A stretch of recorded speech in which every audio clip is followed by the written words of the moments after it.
हवाओं में फिजाओं में गवाक्ष पर कपाट पर लिखेंगे नाम गर्व से, आकाश के ललाट पर दसों दिशा गुंजित रहा, पुरुषार्थ जिसके नाम का अवधपुरी में बन रहा है भव्य धाम राम का। कमाल। दुनिया में 3 तरह के आदमी होते हैं। पहले वो जो रूस की तरफ है, दूसरे वो जो यूक्रेन की तरफ है, और तीसरों को कोई मतलब नहीं होता, वो कच्चा बादाम पे वीडियो बनाते रहेंगे अपलोड करते रहेंगे। आपने पदम अलबेला जी को सुना होगा, तो आप देख लो अब यहीं पे कि जब बड़ा वाला अलबेला इतना एडवांस था तो छोटा वाला कितना होगा। अब आप चाय पिला के चल जाओ तो मैं शुरू हूँ भाई साहब। वो भी कविता सुनाएंगे आपके बाद में, इसलिए नहीं जा रहे। आप भी सुनाओगे क्या? जी।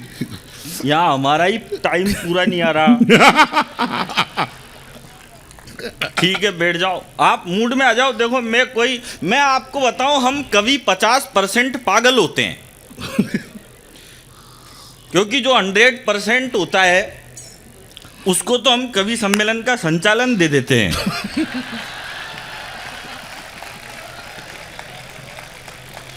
ये जो खड़े हैं भाई साहब, ज्यादा देर खड़े रहोगे तो पग भारी हो जाएंगे, और पांव भारी होना मर्दों के लिए बिल्कुल भी अच्छे संकेत नहीं है। आप बैठो। ये बात मैंने भाई साहब जिंदाबाद नहीं, इसमें ये मैंने इसलिए बोल दी क्योंकि पहले किसी ने नहीं बोली, तो अपने बोल लो। ये खींचो भैया, फोटो खींचो। हाँ। थोड़ा यार तू वही है जो अभी माइक ठीक करने आया था? नहीं तो ये उसका भाई है। अच्छा, दोनों एक जैसे ही लग रहे हो यार। हो भी सकता है, अभी हम क्लोन वाली कहानी भी सुन रहे थे। ये जो तुम फोटो खींच रहे हो ना, ये जमाना गया। अब नया जमाना आ गया, थोड़ा अपडेट हो। अब आदमी तो कम करता है उसका यूज। देखो अनुराधा जी, मैं माफी चाहता हूँ, मेरी नज़र में औरतों से ज़्यादा शरीफ मर्द होते हैं। इसका रीजन है, ये औरतें 150 रुपए की साड़ी खरीदेगी हटवाड़े में से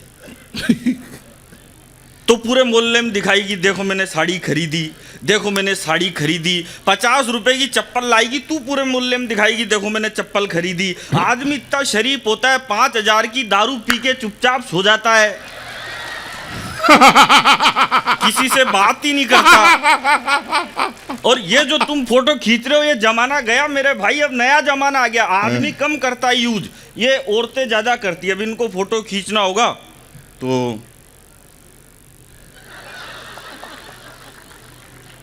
आप ढंग से देखना। सेल्फी खींचते टाइम लड़कियों का और बीड़ी पीते टाइम गांव के बूढ़े डोकरों का मुंह एक जैसा हो जाता है।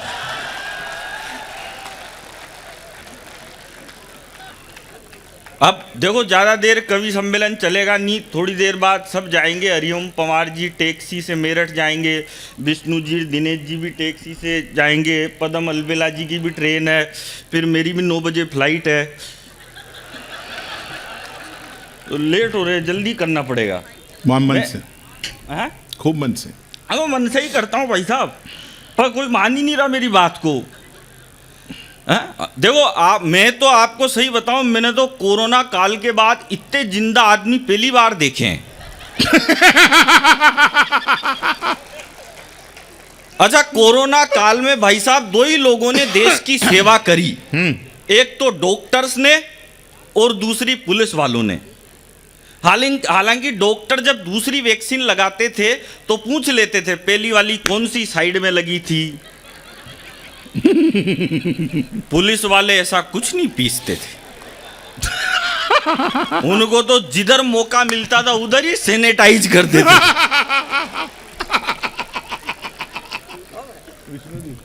अनुभव बहुत सारा है सर। अब देखो, मैं आपके बीच में ऐसी दिमाग पे लोड लेने वाली बात नहीं करूंगा। अनुराधा जी के फोन आ गया। फोन कब आता है? जब कोई करता है तभी आता है, ऐसे जबरदस्ती थोड़ी बजता है। अभी भाई साहब हम चांद पे जाने से 2 किलोमीटर से चूक गए, सारे छोरे छोरी बावड़े हो गए। ये फेसबुक ट्विटर व्हाट्सएप पे लिखने लग गए, बोले हिंदुस्तान चांद पे जाने से 2 किलोमीटर से चूक गया, हम चांद पे जाने से 2 किलोमीटर से चूक गए। अब मैं आपको एक बात बताऊं, हम 4 भाई हैं। जो मेरा सबसे बड़ा भाई है वो एमकॉम पास है और वो बेरोजगार है। जो मेरा दूसरा भाई है वो एमबीए है और वो भी बेरोजगार है। जो तीसरा है वो एमए है, जो कोई भी कर लेता है वो भी बेरोजगार है। और जो चौथा है वो मैं हूं, और मैं हिंदुस्तान के हंसी के सबसे बड़े show the great Indian laughter challenge का विजेता हूं। बहुत अच्छी बात है, बहुत अच्छे। मैं केवल 5वीं पास हूं। ये कोई ज्यादा खास नहीं, बात नहीं वो है। भी बता दो ना, 5वीं 6 साल में पास हुई थी। अरे 6 साल में हुई थी, ये भी बात नहीं है। बात ये जो देखो, इस पे आपको ताली बजाने की कोई बात नहीं थी। हूँ तो हूँ ग्रेट इंडियन लाफ्टर चैलेंज का विजेता, उसमें कोई खास बात नहीं है। बात यह है कि जो बेवकूफ बोल रहे हैं कि हम चांद पे जाने से 2 किलोमीटर से चूक गए, हम चांद पे जाने से 2 किलोमीटर से चूक गए। अब एक बात बताओ, जब मेरे पिताजी को लाफ्टर चैंपियन पैदा करने के लिए 3 पड़ाव पार करने पड़े और ये एक बार में ही बोले हम चांद पे जाने से 2 किलोमीटर से चूक गए, हम चांद पे जाने से 2 किलोमीटर से चूक गए। अरे ट्राई तो करो, पहुंच जाएंगे चांद पे। ज्यादा पढ़ा लिखा होने से कुछ भी नहीं होता भाई साहब। जिंदाबाद। हरिओम पवार जी प्रोफेसर है, ये विष्णु जी भी, ये भी प्रोफेसर ही है। लेकिन प्रोफेसर होके ज्यादा पढ़ के इन्होंने भी कौन सा तीर मार लिया। कर तो ये कवि सम्मेलन ही रहे तो वो तो मैं 5वीं पास भी कर ही रहा हूं। एक बार थोड़ी तालियों का गुलदस्ता दीजिए। बहुत दूर तक सुदेश अलबेला, बहुत दूर तक देखो कितने लोग आए हैं आपको, बहुत दूर तक। और आओ तो बैठ जाओ ना भाई साहब, कब तक खड़े रहोगे? नहीं, अब कुर्सियां सारी भर गई, कहां बिठाएगा? कहाँ वो खाली रही?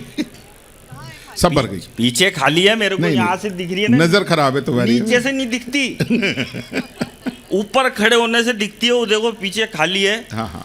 और अब बैठो तो बैठो, मेरे तो इतने भी बहुत है। मैं इंटेलिजेंट आदमी हूँ भाई साहब, मेरे जितना इंटेलिजेंट आदमी आपको पूरी दुनिया में कहीं भी नहीं मिलेगा। आप कितना भी पढ़ लिख लो, कोई फर्क नहीं पड़ता। लेकिन अगर आपको अपने माँ के हाथ की रोटी से ज्यादा स्वाद पिज्जा, चाउमीन और बर्गर में आने लग जाए तो समझ जाओ आपका पढ़ना लिखना बेकार है। वाह। अमीर आदमी वो नहीं होता सर, अमीर आदमी वो नहीं होता जिसके घर के बाहर 10 BMW खड़ी हो। अमीर आदमी वो भी नहीं होता जिसके 1000 एकड़ की जमीन हो। अमीर आदमी वो होता है जिस घर के बाहर बच्चे और बुजुर्ग मुस्कुराते हुए मिले तो समझ जाओ वही अमीरों का घर है। अब लोगों के पैतृक संपत्तियां 2-2 हजार एकड़ वो ऐश कर रहे। बाप के पैसे पे ऐश करना कोई बड़ी बात नहीं है। बड़ी बात तो तब हो जब कमाए बेटा और ऐश बाप करे। हालांकि मैं ऐसी ज्ञान ध्यान की बात करता नहीं हूं बेटा, ज्यादा ज्ञान ध्यान की बात करना भी नहीं चाहिए। अपने को क्या मतलब है ज्यादा ज्ञान ध्यान की बात करने से। मैं आपको बताऊं, अभी वो ग्रहण लग गया तो ये सारे छोरे छोरी बावड़े हो गए भाई साहब। ग्रहण लग गया तो अच्छा, ग्रहण कब लगता है? जब 2 लोगों के बीच में तीसरा आता है तब ग्रहण लगता है। भाई पृथ्वी और सूरज के बीच में चांद आ गया तो ग्रहण लग जाता है। पृथ्वी और सूरज के बीच में चांद आ जाता है, ग्रहण लगता है। कभी दोनों के बीच में सूरज आ जाता है तो ग्रहण लगता है। अच्छा खासा चल रहा था रूस और यूक्रेन का रिश्ता। दुनिया में 3 तरह के आदमी होते हैं। पहले वो जो रूस की तरफ है, दूसरे वो जो यूक्रेन की तरफ है, और तीसरों को कोई मतलब नहीं होता। वो कच्चा बादाम पे वीडियो बनाते रहेंगे अपलोड करते रहेंगे। अच्छा खासा चल रहा रूस और यूक्रेन का, लेकिन बीच में नाटो आ गया तो ग्रहण लग गया। कभी हाथी बीमार हो जाता था, कभी साइकिल पंक्चर हो जाती थी, बीच में बुलडोजर आ गया और दोनों पे ही ग्रहण लग गया। बढ़िया खासी चल रही थी अरबाज खान और मलाइका अरोड़ा की जिंदगी, बीच में अर्जुन कपूर आ गया, ग्रहण लग गया। सोनिया जी और मनमोहन जी भी बढ़िया देश चला रहे थे, बीच में राहुल गांधी जैसा देवता आ गया। ऐसा ग्रहण लगा है हटने का नाम ही नहीं ले रहा। बस आप हंसते रहो, मुस्कुराते रहो। देखो, मैं ऐसी कोई बात नहीं करता जिससे दिमाग पे लोड पड़े, ऐसी बात करनी भी नहीं चाहिए। और अब तो ये पूरा पांडाल भर चुका है और इतने सारे श्रोता आएंगे, ये मेरे को उम्मीद भी नहीं थी। मैं तो क्या है, आपने जितने कवि बुलाए, इसमें सबसे ज़्यादा इंटेलिजेंट कवि जो बुलाया वो मैं हूँ। मेरे जितना दिमागदार आदमी आपको कहीं नहीं मिलेगा, दुनिया में नहीं मिलेगा। हाँ, जितना आपके अंदर टोटल दिमाग उतना मेरा खराब ही रहता है। मैं तो एक दिन एक दुकान पे चल गया। मैंने दुकानदार से कहा, मैंने कहा भाई साहब एक काम करो, 5 किलो चावल दो। वो बोला काई में लेके जाएगा? अरे मैंने कहा ये थैला लेके आया, इसमें लेके जाऊंगा। उसने 5 किलो चावल थैले में डाल दिए। मैंने कहा भाई एक काम कर, 5 किलो गेहूं भी दे। वो बोला ये किस में लेके जाएगा? अरे मैंने कहा ये थैला लाया ना, इसी में मिक्स कर दे, मेरी लुगाई फिर ये बीनती रहेगी। तेरे को कई बात की टेंशन है? उसने दोनों एक में मिक्स कर दिए। मैंने कहा एक काम कर, 5 किलो बाजरा भी दे। वो बोला ये किस में लेके जाएगा? अरे मैंने कहा ये थैले में डाल दे, लुगाई कर लेगी अलग अलग। तेरे को किस बात की प्रॉब्लम है? उसने तीनों एक में डाल दिए। अब मैं जैसे ही थैला उठा के जाने लगा तो बोला भाई साहब पेमेंट। मैंने कहा पेमेंट अगले साल। बोला मैं उधारी में धंधा नहीं करता। मैंने कहा नहीं करता तो तेरा माल वापिस पकड़। कई बात की टेंशन है यार, कमाल। ज्यादा टेंशन। मैं भाई साहब सही बताऊं आपको, मैं दुनिया में एक आदमी से जरूर सावधान रहता हूं, बीड़ी पीने वालों से। उनके बगल में मैं बैठता ही नहीं, क्योंकि बीड़ी पीने वाला आदमी बार बार कहेगा, भगवान कसम देख अग्नि हाथ में, झूठ नहीं बोल रहा।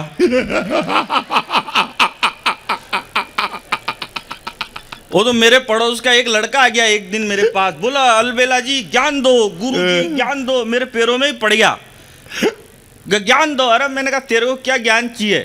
बोले यार आप इतने बड़े कवि हो, ज्ञान दे सकते हो। मैंने कहा तो काई पे ज्ञान लेना है? बोलो भाई साहब ऐसा ज्ञान दो, मेरी शादी है 31 दिसंबर को, देवता तो जगे रहेंगे ना तब। तो बोले 31 दिसंबर को शादी है, ऐसा ज्ञान दो जो लुगाई जिंदगी भर मेरे संपट में रहे। अरे मैंने कहा ऐसा ज्ञान तो मेरे खुद के पास ही नहीं है, तेरे को कहाँ से दूं? बोला भाई साहब आप तो इतने बड़े कवि हो, आप तो दे ही सकते हो। तो मैंने कहा ले जा ज्ञान। मैंने कहा एक बात बता, तू पीता है? बोला भाई साहब मैं तो हाथ ही नहीं लगाता। तो मैंने कहा हो गया काम। बोला करना क्या है? मैंने कहा कुछ नहीं, घर पे जाते ही जैसे ही तेरी शादी का पहले ही दिनों लुगाई के पास एक दारू की बोतल ले जाके रख देना। लुगाई देखते ही कहेगी ये कैसा बेवड़ा पति मिल गया मेरे को, पहले ही दिन दारू की बोतल लेके आ गया। तो उसी के सामने फेंक के फोड़ देना और कह देना आज से तेरे प्यार में बंद। लुगाई तेरा त्याग और बलिदान देख के कहेगी ऐसा होना चाहिए हस्बैंड तू। उसने वैसा ही करा।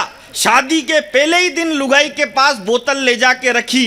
लुगाई बोतल देखते ही बोली ठीक है बनाओ, लेकिन मेरे पेग में सोडा मत डालना।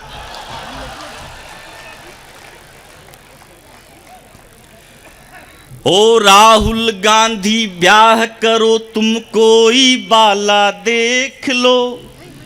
भाई साहब थोड़ी देर बैठ जाओ ना। अच्छा आपसे नहीं उनसे कह रहा हूं। नहीं जाओ आप।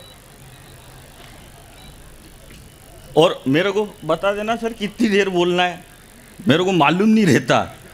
नहीं अभी 5 मिनट। अभी 2 कवि हमारे बीच में हैं और मैं तो केवल इतना कहना चाहता हूं, अभी राजस्थान में बरसात ज़्यादा आ गई तो किसानों की फसलें खराब हो गई। तो किसानों ने कहा फसलें खराब हो गई तो भाई साहब मुआवजा दीजिए। तो राजस्थान में एक नेता ने कहा किस बात का मुआवजा? अगर बरसात नहीं आती तो ये किसान मुआवजा मांगने के लिए चले आते हैं, और बरसात ज़्यादा आ जाए तो भी ये मुआवजा मांगने के लिए चले आते हैं। हमारी वजह से थोड़े ही इन किसानों की फसलें खराब हुई है। तो मैंने कहा नेताजी किसानों की तो केवल फसलें खराब हुई है, मगर आपका बयान सुनकर तो ऐसा लगता है जैसे आपकी नस्लें खराब हो चुकी है। वाओ।